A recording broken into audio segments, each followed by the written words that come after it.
Hello and welcome to another episode of Papa's Fusion Kitchen.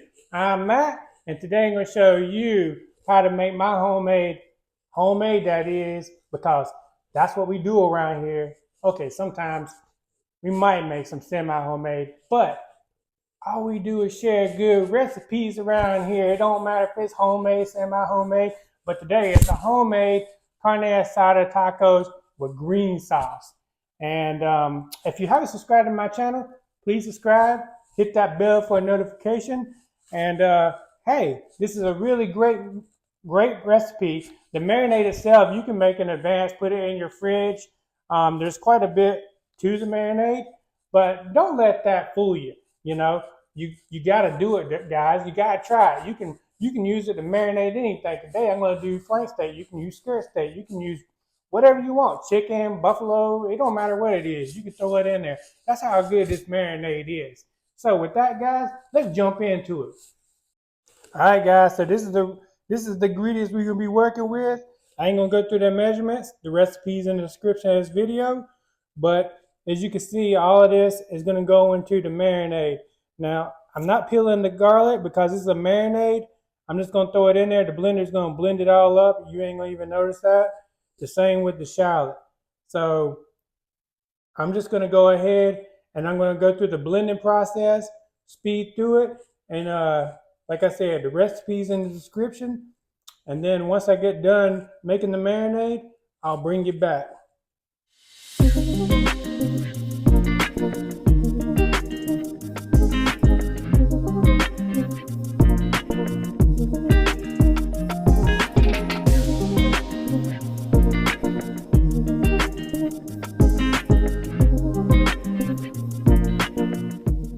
All right, guys, once it's blended up, and you can add a little extra liquid in here if it's too thick.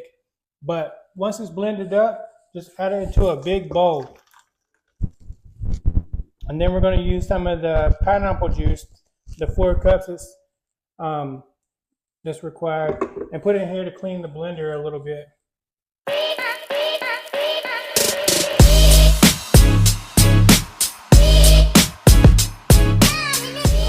Goodness, just pour it in there, and then go ahead and add the remaining pineapple juice and 1 cerveza of your choice. I prefer Dos Equis. You can use whatever you want, and dump it in there. And then we're just gonna whisk it up.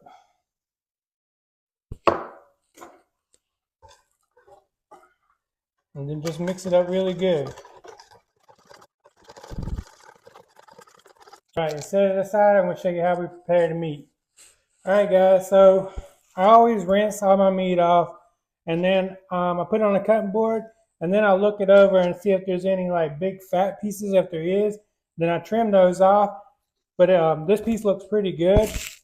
So what I'm going to do is I'm going to go through, I have about 5 pounds of flank steak that I'm using. You can use skirt steak, you can use chicken, you can use whatever you want to. This marinade goes really good with pretty much anything. But if you're using flank steak or skirt steak, even chicken, I like to go ahead and just use a fork and just put holes throughout the meat on the front and the back to help it absorb some of that marinade, so that marinade travels all the way through all the fibers of the meat. So I'm going to do this for each one. Then what I'm going to do is I'm going to put them in containers like this. You can use a Ziploc bag or whatever you want to marinate it in. I like these because they're reusable, but you can use large Ziploc bags if you want. I'm not going to bore you with the rest of it. So once I get done with preparing my meat, I'll bring it back and I'll show you exactly what it looks like whenever I put the containers. All right, guys, so that was really easy. There's no right or wrong way how to make the marinade. Just as long as you put the solids in the blender and then add just enough liquid where it ain't going to overflow, and you can blend up all the solids and then put it into the large bowl and whisk the remaining ingredients up. Then what I did was, since I have 5 pounds of meat, I put 2.5 pounds in each one of these containers and split the marinade up evenly over them. Make sure that all the meat is submerged. That's the key. Then each day, so I'm going to put them in there for 3 days.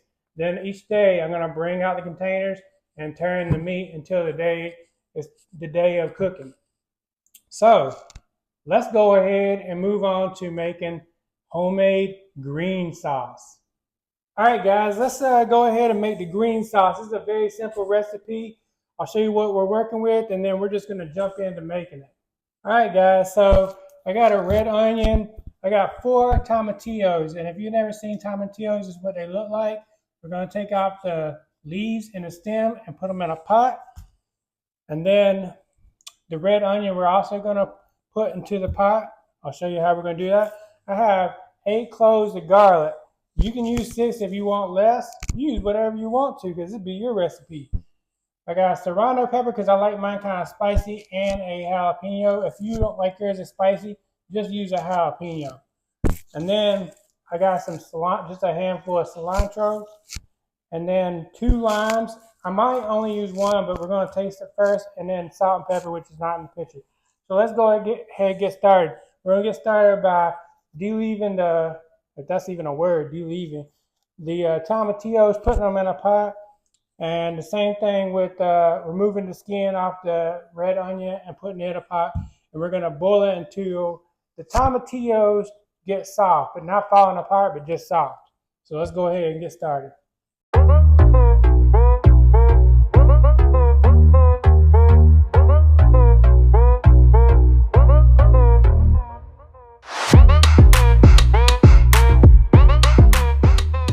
So I failed to mention that you can put the jalapenos or the peppers into the pot that's boiling if you don't want to do it this way, but I like a little smoky taste. So I'm going to scorch the skins of my peppers and then sweat them out in a bag. So I like to use a blowtorch. If you don't have that, then you can just do them in a pan, but this is how I like doing them. Once they look like this, you just take them, put them in a Ziploc bag, and seal it up and let them sit for about 10 minutes. All right, guys.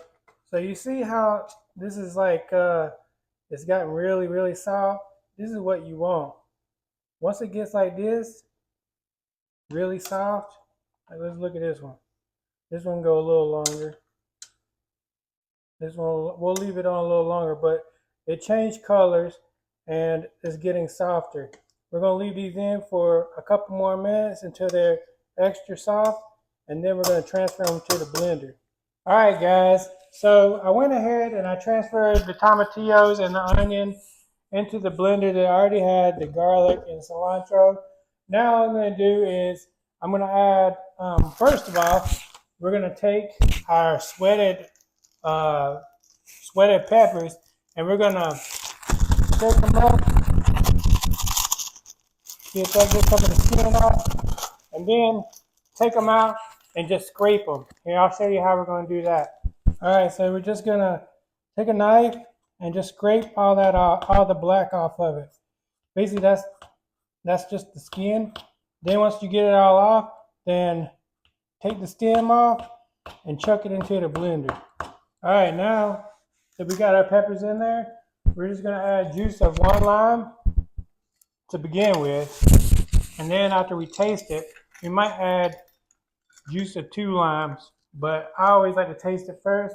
And by the way, I forgot to mention, since the tomatillos and the onion is hot, the flavor profile changes once it cools down. So we're gonna add just a little bit of salt, so probably like 2 teaspoons probably, and then probably about 1 teaspoon of pepper. And now we're just going to blend it up.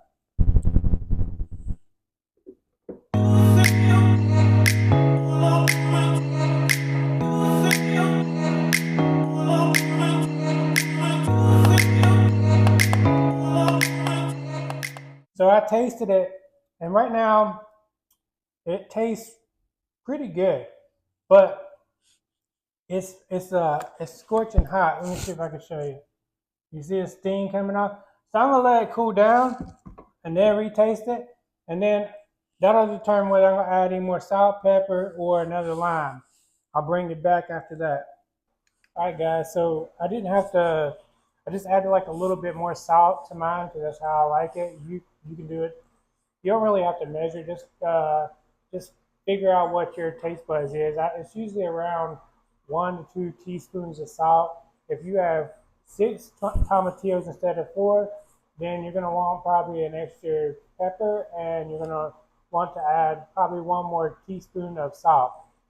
But let me show you what it looks like once you're done. All right, guys. So we're to the best part, grilling. So I'm going to run you through the grilling process. I won't be speaking during this process. I'm just going to run you through it. I like my carne asada edges crispy and tender throughout. After we get done, I'll show you the end product and then run you through how I like to set up my tacos. So let's go ahead and jump into the grilling.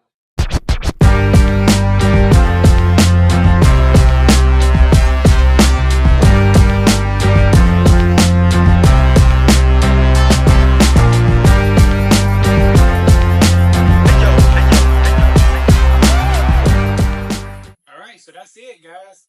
That's how you make my awesome carne asada tacos. Couple things about the recipe. If you don't want your carne asada sweeter, then add less pineapple juice. I usually add the amount that's in the recipe if my daughter or my family's eating, but if it's just me, I add 2 cups less pineapple juice. I will put that in the recipe um, that will be in the description of this video. Also, if you make a large portion of carne asada like I did, 5 pounds or more, depending on how many people you have eating. But whatever you don't eat, you can vacuum seal up and put it in the freezer and have carne asada tacos or taco bowls or all kinds of different things anytime that you want. Also, the green sauce stays good for quite a while. Just put it in a sealable container or a sealable jar, put it in your fridge, and then you have homemade green sauce anytime that you like. So if you have questions about this recipe, then you can just put it in the comments below, or you can email me at papasfusionkitchen@gmail.com. Until next time, I hope you guys have a excellent holiday and enjoy this recipe from my house to yours. Until next time, cheers.